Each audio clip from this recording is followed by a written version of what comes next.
of rice, you grab a little bit of each curry, then you mix it like that, then you pick it up, you turn it over so the food doesn't fall, the thumb catches it, and then you use the thumb to push it into your mouth.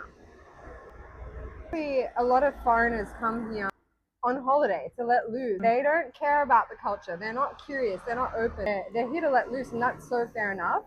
But they miss out on the soul of the country. And I feel like seeing your content, I feel like you have really grasped the real Sri Lanka. So I want to hear from your perspective as an outsider coming in, what makes Sri Lanka so special? Wow, I love it. The thing that's the number one thing that makes it so special is the care for each other. The way that people are just like, have you eaten yet? Are you hungry? Come and sit with us. Like, you know, if you don't have change, it's fine. Like, just come and eat. Like, you guys really take care of each other here. This is like such a deep level of care for each other that I've really never seen in the world, actually. Wow. So like the level of community care and support is like literally on like next level. Like, it's so beautiful how you care and love each other and take care of one another.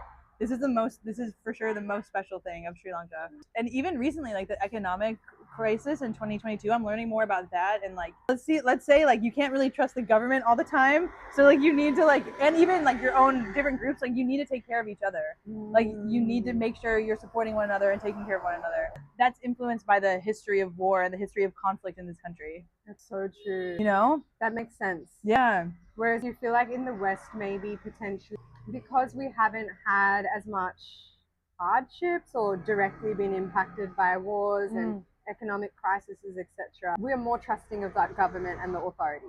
I don't know.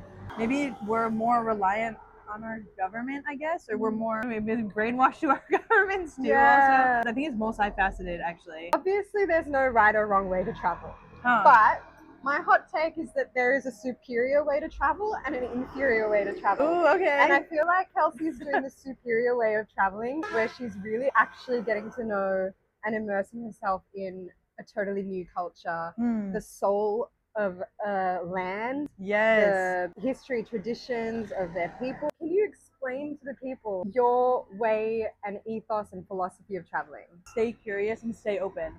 Like, I feel like curiosity is really what drives mostly everything I do. Like, I'm always so deeply curious and want to know and want to learn. Like, I would suggest learning the local language. Like, even some words like, hi, how are you? Is this okay?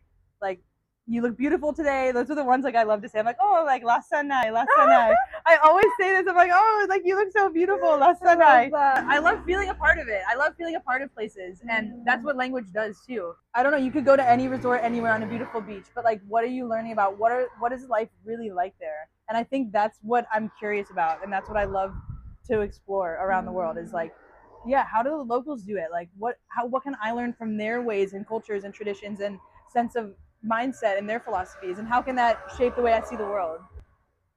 That's so much. Yeah. It's like you're collecting experiences and stories, just like so much more than just avo on toast. I know you made a video about this, about like being a digital nomad and then knowing that it creates these problems, but also being Sri Lankan too. Yeah. I guess how do you sit with all the feelings that you might have? The objective perspective is we are in the most free period of history that we've ever been. We're traveling more than ever to each other's countries. We're having mixed babies. We're globalizing. It's already happened. Like this mixing, this blend, it's happened. We will end up becoming culturally ambiguous.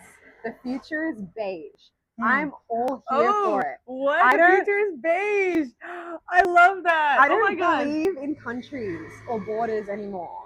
So in my head, I know it's really hard, and it would probably mean like, you know, European unions, but like different unions per continent. Like you'd have to group and then group more and then group more to form this kind of like one world government, but not in the sense, not in the bad like conspiracy theory sense or a communist sense. Yeah, but in like a one world peace kind of sense. Eventually, the plane ticket is going to become the new train ticket. We've expanded beyond our boundaries of what a country means. You know, I grew up watching Japanese TV when I was small. Like, we're all blending. We're all taking the best of each other's cultures and using that for growth. So I don't think we should stop that process. And Yeah. I'm all here for digital nomads. Right. But I'm not a purist in terms of go back to where you came from. You No. can't be starting a business here. Like I'm not a purist, but at the same time I'm not I don't believe in coming with your superior dollar to a country where you can leverage cost of living because they need your superior foreign currency and then starting up a business unethically on a personal level where you are not at all considering the culture, the customs, the land, the locals, and you're gentrifying. Yeah. Like I think and you're doing nothing to like integrate or learn. Yes. I think that's like, or be respectful. Like I think that's the kind of traveler that like I just don't resonate with. It's like, also I think my mom taught me this like growing up. Like when we would go on vacations, we would be shopping at like brand name stores. Like I would be like, Mom, I want to go to H&M. Like I want to go to like Forever 21. And she'd be like, we're literally not doing that. Like we have this at home. Like we're gonna go to like a local shop. Like why would we go and do the same thing we did at home? So I think I've like always had that mindset from a young age. Like I literally remember when she told me that. But also, yeah, I think it's like coming here with wanting to respect the place you're in. Like it just kind of seems obvious to me, but like who are they to like prove it to us? I don't know. But like you must learn those things. If you're coming here and like starting a business, like you have to learn local laws and regulations. So like they probably are. But I think it's like there's a lot of ways in this country where they can get away with it. Like not even set up a business ABN, like whatever the equivalent is, and not pay taxes and charge in foreign currency, so the money never comes through here. More of like, let's make this deal and let's sell you the land, and then after that, like I'll just profit, and like you're kind of good with like selling off your land. And that's an asset that could have appreciated as well. Yeah, that's the problem with it. It's like when you want to just buy land off someone, think about how you profit and how you want that profit to be shared with the place that you're in. You know what I mean? Yeah, and I think actually that links into a really good point that I realized between this clash of East meets West that we're witnessing both in the West and in the East, where the Westerners coming in with their individualistic culture, capitalizing and leveraging low cost of living. Yeah. And the Easterners, like the Sri Lankans, coming from a communal mindset. And so, of course, they're going to be exploited. That's so real. That's so true. It's just a different way of thinking about the world and different philosophy. Here, it's like, how much can I give? What can I share? Us in West, it's like, what can I take for me? Like that's the biggest shift.